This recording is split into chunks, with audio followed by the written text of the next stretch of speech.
Hallo Nemčinovo. Das ist super.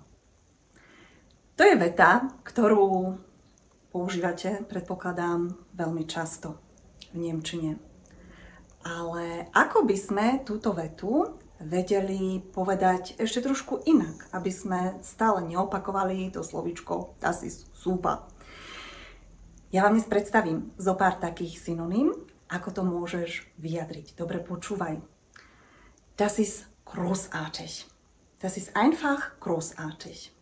Alebo môžeš povedať, das ist fantastisch. Alebo môžeš povedať, das ist toll. Ďalším slovíčkom by bolo, das ist spitze. Das ist genial.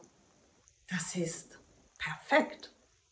Alebo môžeme povedať ešte, das ist klasse. Alebo das ist prima.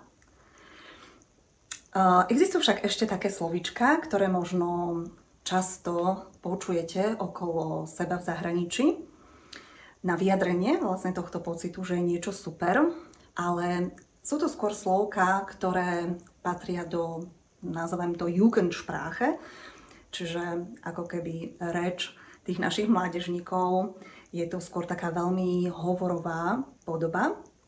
No a to môžu byť potom slovíčka ako das ist geil, das ist krass, alebo das ist mega.